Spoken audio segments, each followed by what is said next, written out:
Bismillahirrahmanirrahim. Alhamdulillahirabbil alamin.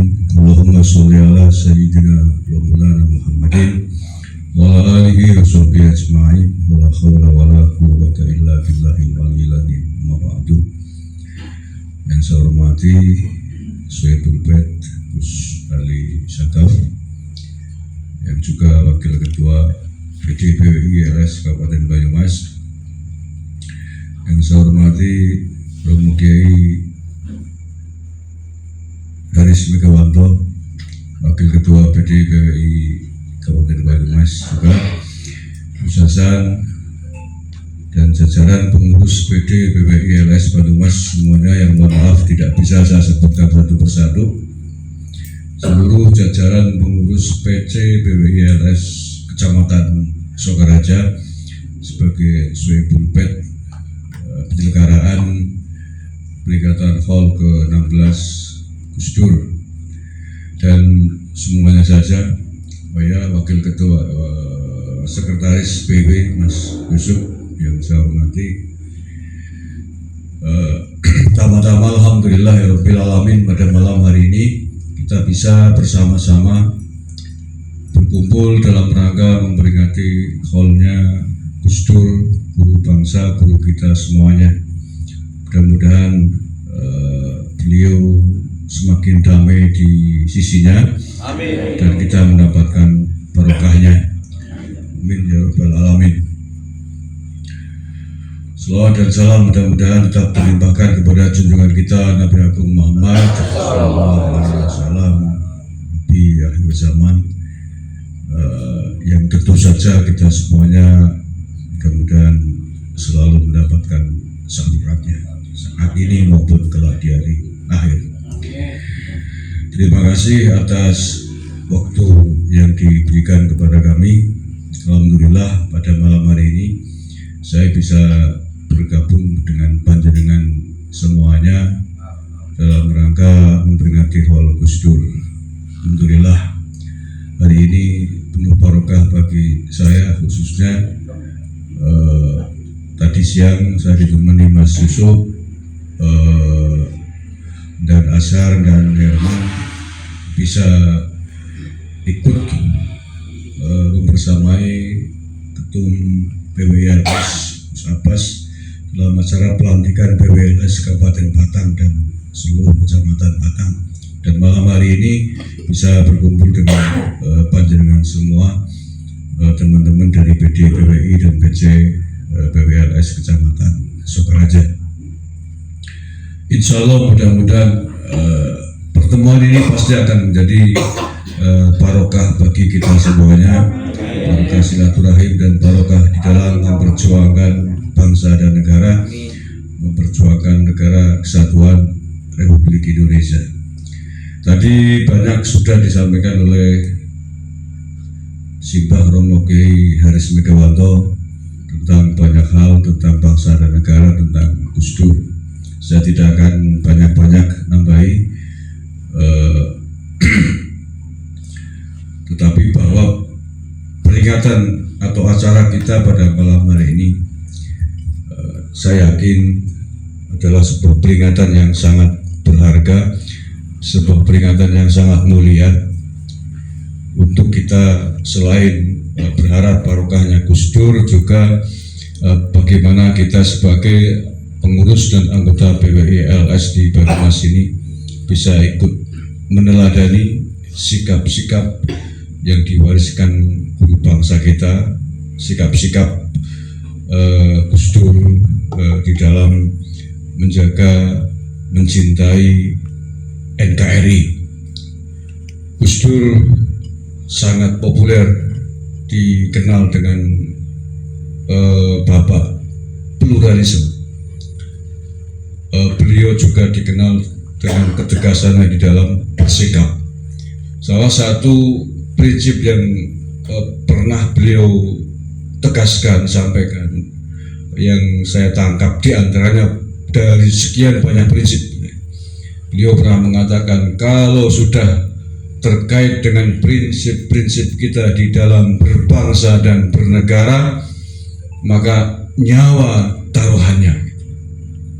Berbeda pendapat boleh saja, tetapi kalau sudah menyangkut prinsip-prinsip di dalam berbangsa dan bernegara, bok arep mati dilakoni, begitu singkatnya lah. Prinsip-prinsip di dalam berbangsa dan bernegara adalah semacam tadi, bagaimana kita menjaga keutuhan negara kesatuan Republik Indonesia, bagaimana kita menjaga dasar negara kita, bagaimana kita tetap konsisten dengan bentuk negara NKRI, harga mati, kan begitu. Itu kan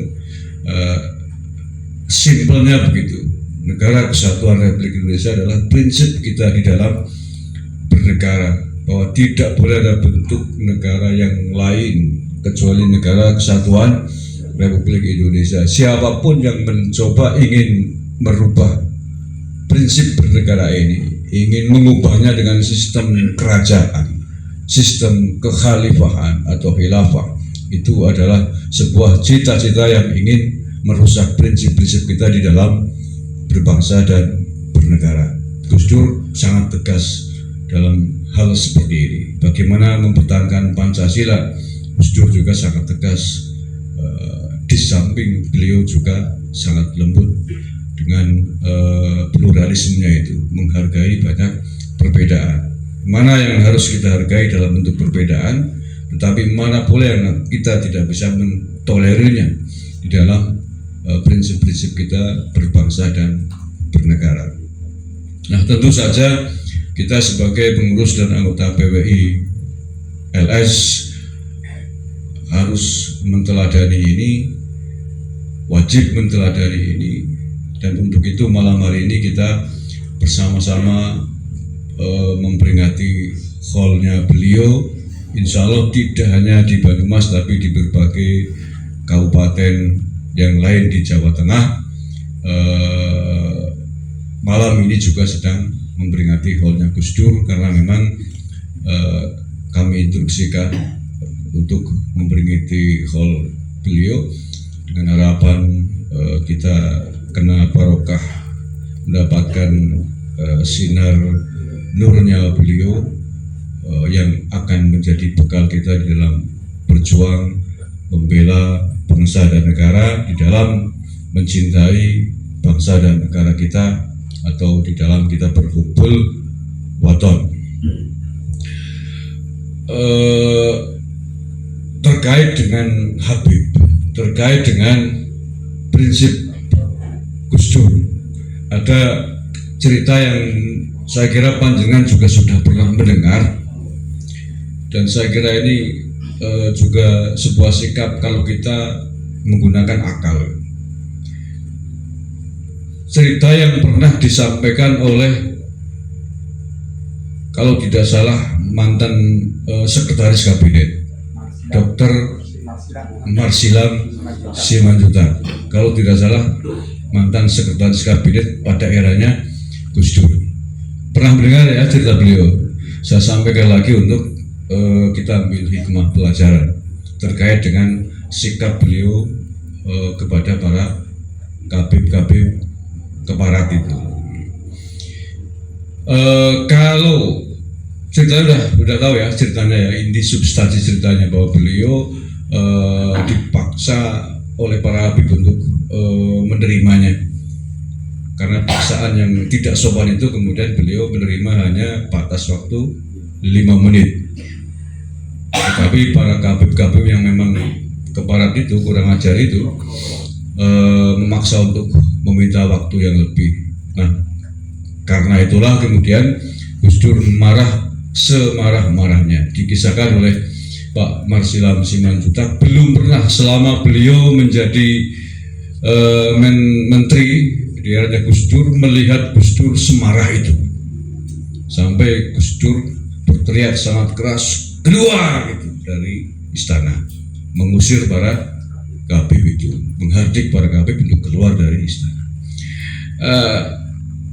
yang ingin saya sampaikan dari kisah ini, pesan ini adalah kalau Gus Dur percaya bahwa para kabib itu adalah keturunan Rasulullah SAW, mungkinkah beliau sanggup berbuat keras dan kasar kepada para kabib? Saya kira tidak mungkin, kan? Ya. Inilah bahwa kita juga dikasih akal, pikiran oleh Yang Maha Kuasa untuk kita gunakan. Selain tentu saja argumen-argumen dalil, argumen-argumen yang lain, tapi akal dan pikiran kita juga harus kita gunakan sebagai sebuah anugerah yang luar biasa. Itu kan perintah agama. La dina liman langak la lahu, kan gitu, Gus.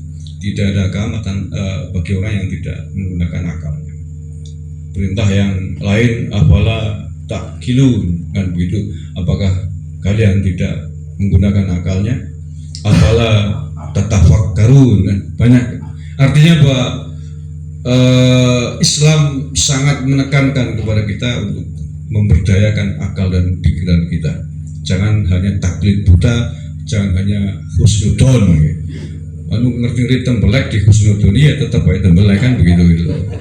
Adi ngomongna bunga mawar untuk tembelek ya tembelek bae mampune.